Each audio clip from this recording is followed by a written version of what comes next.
Alright, so once we've created the material we want to use, we want to get it into the model. And that's important because if you don't have the material in the model, it won't schedule. So you got to make sure you get it in there somewhere. So you can assign it to into a system family. So if I go into edit type here and I do edit and I take a look, this structure has a material assigned to it. It's this DAS generic material. And I was also playing around with just adding a finished material here. I don't want to see that finished material, so I'm just going to delete that material, hit OK, and apply that. Okay, so we want to just see that, right? So that's pretty easy. Now we also have this floor here, and this is a 1/2 inch finished floor.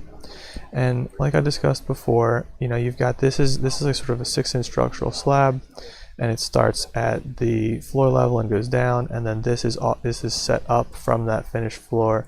It's a 1/2 inch thick floor, and it's offset by a 1/2 inch, so it kind of sits just on top of the structural slab.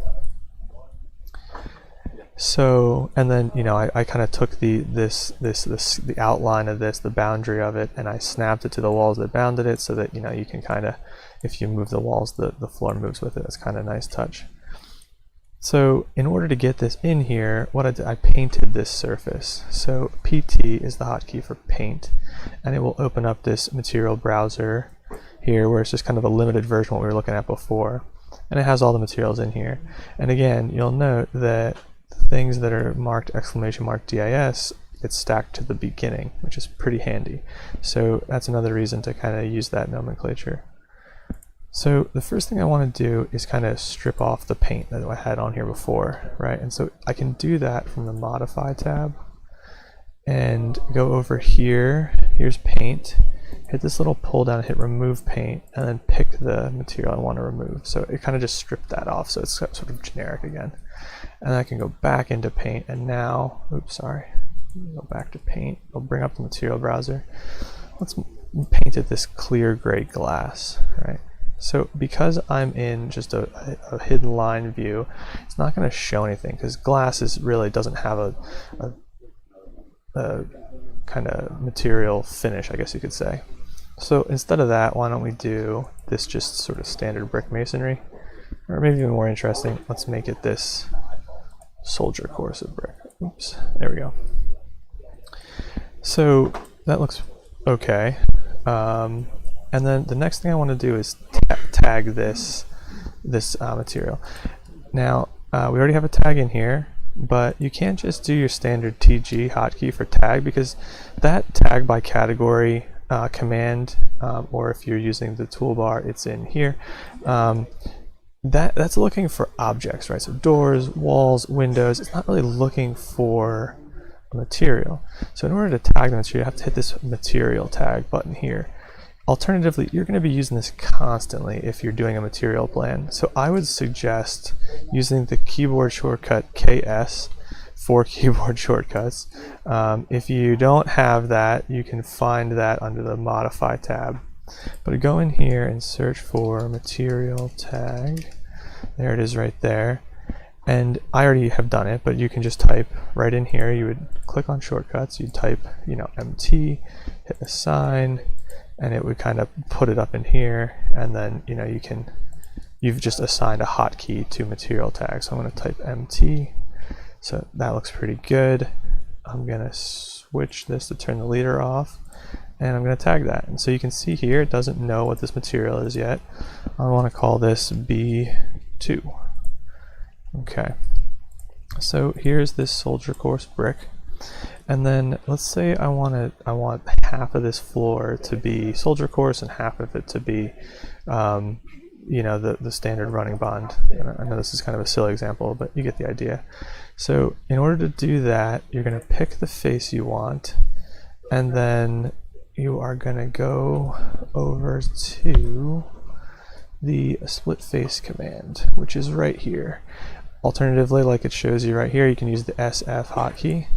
So we're going to go split face. I'm going to pick this guy, and I'm just going to draw a line across here. And it's just important to note, you see these sort of orange outlines. So you have to go all the way to the edge of that. If I bring that in here, I don't go all the way across and try and finish it, it's going to give me an an error. So I say, hey, you gotta finish that up. It's gonna go all the way across. It doesn't have to be one line across. You know, you can do pretty complex shapes, right? So let's say we wanted to, oh, sorry, maybe not quite that complex. What if we tried to do like something like this and see what happens? Yeah, that still worked okay. So now we have kind of two faces, right? We've got this face and this face. So then if I go in here and I go to PT again for paint, and I want to switch to jumbo brick and pick that, then I can paint just this portion, right? And then I can tag that with MT. Boom, there we go, that looks pretty good. Why don't we call this, maybe call this B3. Okay, and then let's go in here again, we'll edit this boundary. Oops, sorry. So we're going to go in here, oops, split face, or SF, pick the face you want to split. Now we've got this. Let's split it here and here. Let's see if that works. Finish that. Oh, yeah, that doesn't quite work, does it? Why don't we try and do something like this? So it's a little finicky sometimes as far as like making these kind of closed loops. And then we'll go back to paint.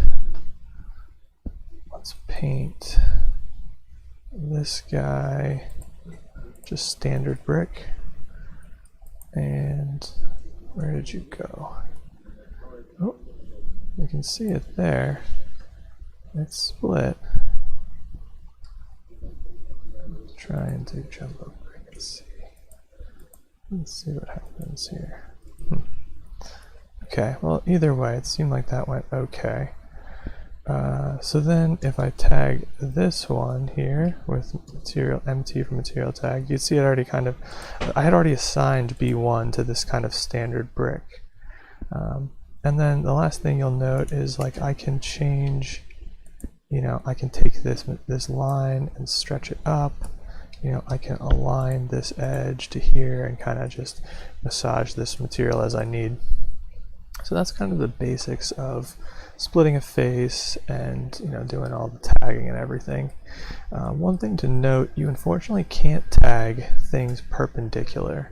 So let's say I make a, go into annotate, I create a new interior elevation. Right, oops, sorry, that'd be view, elevation, make sure it says interior, pick that. And I apologize for how sort of big these tags are. If we switch this to quarter scale, it'll be a lot more manageable. We go in here, we take a look. Let's like sort of expand this view range some. Right, so if I try and do this material tag, it kind of works, but it's not really happy about it. And the problem we're running into is that, let me show you, oops, sorry, let me show you this way. If I do MT for material tag and I turn the leader on, let's see if we can kind of try and get a hold of this material here. And you see we really can't, right? It doesn't want to give us that material. That's not what we were looking for, right? We wanted to tag what was painted on this face. So unfortunately it doesn't let you tag this, you know, what was painted on here. If we had assigned this entire floor one finish, we could have tagged it, but because we painted it, it didn't really let us. So that is just something that we're going to have to deal with. You can, you know, you can tag the wall you see. So like, let's say I paint this wall, and I want to paint it, you know, this anodized metal color. Oops.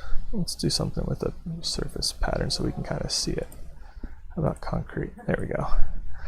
And then go to material tag, MT, and turn off the leader. Just click it in there. And I'll call it XX, whatever, it doesn't really matter.